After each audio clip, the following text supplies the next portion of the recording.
Oke cuy, gimana kabar kalian? Sudah kebagian minyak goreng kah? Kalau gue sih alhamdulillah ya, ini baru pulang antri disuruh emak beli minyak goreng di Indomaret cuy.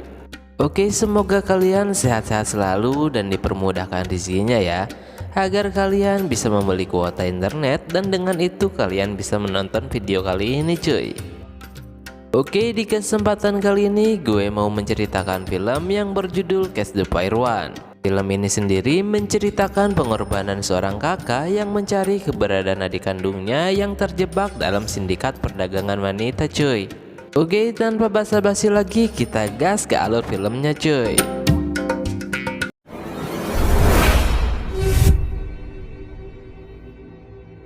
Di awal film, kita akan diperlihatkan seorang wanita yang bernama Kylie yang merupakan mantan juara tinju profesional wanita yang mengalami kekalahan dan mengalami cedera parah yang memaksanya untuk mengakhiri karir tinjunya lebih cepat. Kini, ia pun berganti profesi sebagai pelayan di sebuah warteg cuy. Nah, di saat Kylie sedang bekerja, tiba-tiba ia dihampiri oleh seorang pelanggan yang ternyata ia adalah penggemarnya Kylie saat di dunia tinju. Ia pun menanyakan kenapa Kylie tidak bertarung lagi. Kylie pun menjelaskan kepadanya bahwa ia harus berhenti karena cedera yang cukup parah di tulang belakangnya. Sepulang bekerja, Kylie dijemput temannya yang bernama Brick. Brick ini merupakan teman sekaligus pelatih tinjunya Kylie. Mereka berdua pergi menghampiri seorang wanita yang bernama Lisa. Lisa sendiri merupakan seorang calo perdagangan wanita pribumi yang dikelola oleh seorang pria yang bernama Bobby. Mereka berdua membayar Lisa untuk mencari informasi tentang keberadaan adiknya Kylie yang bernama Wita, yang saat ini terjebak dalam dunia perdagangan wanita. Dan besok pagi adalah jadwal Lisa untuk membawa sekelompok gadis baru. Dan Kylie pun mengatur sebuah rencana untuk menyelinap masuk di kelompok itu demi bertemu dengan Bobby untuk membawa pulang adik kandungnya itu cuy. Sebelum melaksanakan aksinya, Kylie pun mempersiapkan dirinya untuk menghadapi Bobby. Ia berlatih bersama teman-temannya.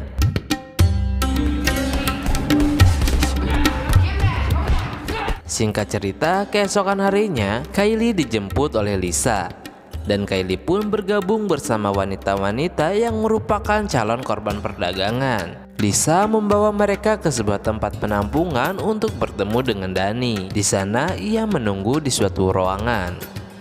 Tak lama Kylie pun dipanggil oleh Dani lalu memotretnya untuk dikirimkan kepada Bobby. Dan disuntikan sesuatu yang mengakibatkan Kylie pusing sampai ia muntah atau ongkek cuy. Setelah muntah, terlihat Kylie memasukkan silet ke dalam mulutnya. Singkat cerita, Lisa membawa Kylie kepada Bobby yang kemudian mereka berkendara berkeliling kota dan berhenti di sebuah tempat sepi di bawah jembatan. Lalu tiba-tiba saja Kylie dibius sampai tak sadarkan diri oleh seorang pria yang berada di kursi belakang tanpa sepengetahuannya. Ketika tersadar, Kylie sudah berada di sebuah ruangan yang ia sendiri tidak mengetahuinya dan dengan keadaan posisi tangan terikat. Lalu Kylie pun berusaha melepaskan ikatan tangannya. Lalu tiba-tiba saja Bobby datang menghampirinya. Di sini diketahui bahwa Lisa sudah menceritakan rencana Kylie kepada Bobby yang saat itu mengatakan bahwa Kylie tak perlu lagi mencari Wita. Karena menurutnya Wita telah tewas dan tak ada yang peduli dengannya. Kylie yang mendengar hal itu pun langsung nyiduhan banget si Bobby cuy. Lalu Bobby pun pergi meninggalkan Kylie dengan seorang penjaga yang kemudian Kylie memanfaatkan kelengahannya menghabisi pria itu ketika ia akan mencoba menyekap Kylie. Setelah menghabisi pria itu, Kylie pun kabur berlari ke dalam hutan. Namun sayang, hal itu diketahui oleh Bobby dan langsung melaporkan kepada ayahnya yang bernama Willy, yang merupakan dalang di balik perdagangan wanita ini. Ia pun mengirimkan anak buahnya untuk memburu Kylie. Kylie yang ternyata masih berada di sana kemudian masuk dan bersembunyi di dalam mobil Bobby. Ia melihat dan mengawasi mereka. Saat itu strateginya berhasil karena mereka mengira kalau Kylie sudah pergi jauh dari sana. Willy pun memerintahkan anak buahnya untuk mencari Kylie di tempat lain. Sebelum pergi, Willy mengajar Bobby yang hendak pulang karena ia kesal dengan Bobby tidak bisa menjaga Kylie. Setelah mendapat hantaman dari Willy, Bobby pun pergi meninggalkan lokasi dengan mobilnya yang tanpa ia sadari Kylie berada di dalamnya. Sesampainya di rumah, Bobby pun menutup garasinya. Lalu ia berkumpul dengan anak istrinya di meja makan. Lalu Bobby pergi mandi membersihkan dirinya. Setelah mandi, ia menuju ke ruang tengah dan di sana Bobby merasakan keanehan ketika ia melihat jendela rumahnya yang ketika itu sudah terbuka. Dan tanpa disadarinya juga, handphone yang sebelumnya diletakkan di atas meja sudah tidak ada lagi berada di sana. Mendapati keadaan rumah yang begitu sepi, Bobby berjalan ke sebuah ruangan yang dimana terdapat anak dan istrinya sudah terikat dengan mulut yang disekap. Lalu tiba-tiba saja Kylie menyerangnya dari belakang dan dengan mudah mengalahkan Bobby tanpa perlawanan yang berarti lalu mengikatnya. Kemudian Kylie menginterogasi Bobby menanyakan tentang keberadaan adik kandungnya itu. Namun Bobby mencoba bungkam tidak menjawab pertanyaan dari Kylie. Sontak hal ini membuat Kylie marah dan akhirnya ia menancapkan pisau ke pahanya Bobby dan menyiramkan banyak air ke tubuhnya. Namun sayang, bukannya memberikan informasi, Bobby malah tewas saat itu juga karena kehabisan napas. Kylie pun pergi ke ruangan kerja Bobby.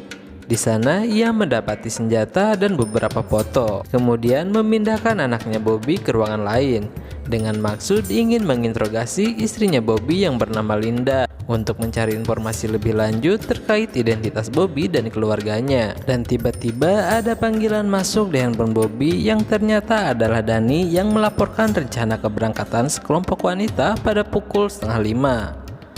Lalu Kylie pun membawa Linda sebagai petunjuk jalan untuk sampai ke lokasinya. Sesampainya di lokasi, Kylie menangkap seorang penjaga, lalu ia menuju ke gerbong kereta dan mendapati beberapa wanita yang siap untuk diberangkatkan cuy. Kylie pun memperhatikan satu persatu para gadis itu berharap ia menemukan Wita adik kandungnya itu. Namun sayang, Wita tidak ada di antara para wanita itu. Tak lama kemudian tiba seorang penjaga untuk memeriksa keadaan. Mendapati Kylie dengan senjatanya membuat pria itu ketakutan lalu berusaha pergi dari sana. Kylie pun meminta para wanita untuk keluar dari kereta itu. Kemudian Kylie pergi mengejar pria itu dan menembaknya. Lalu mencoba menginterogasinya. Namun sayang, pria itu sudah sekarat sehingga Kylie pun tidak mendapatkan informasi darinya. Kylie pun pergi meninggalkannya dan melanjutkan perjalanan bersama Linda. Linda membawanya menuju ke rumah Willy. Sesampainya di rumah, Linda masuk terlebih dahulu untuk melihat situasi dan kondisi di dalam. Dan ia mencari tahu keberadaan Willy tanpa dicurigai sedikit pun oleh istrinya Willy. Namun terlihat Linda yang ketakutan dan dilema karena saat ini anaknya berada di dalam mobil bersama Kylie. Lalu dengan terpaksa Linda melaporkan situasi di dalam kepada Kylie, yang kemudian menyusul masuk dan ketika itu Debra menyadari kehadiran Kylie dari CCTV di hadapannya. Mendapati Willy di ruang kerjanya, Kylie menodongkan pistol dan mencoba mencari informasi terkait Wita. Namun tentu saja Willy tidak mengingat satu persatu nama wanita dari sekian banyak wanita yang telah dijualnya.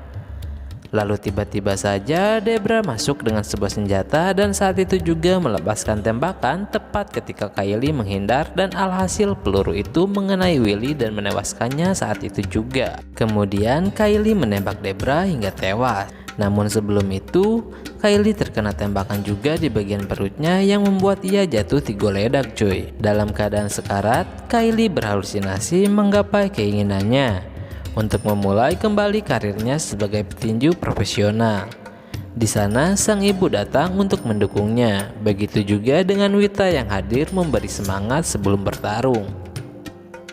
Namun semuanya hanyalah imajinasi, sebuah keinginan yang tak akan pernah bisa lagi terwujud.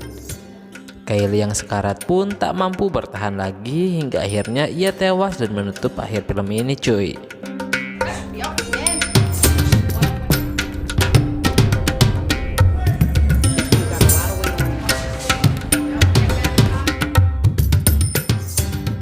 Dan dari film ini mungkin kita bisa ambil pelajarannya cuy, bahwa ternyata beli minyak goreng di Indomaret itu dijatah satu orang hanya bisa beli 2 biji cuy.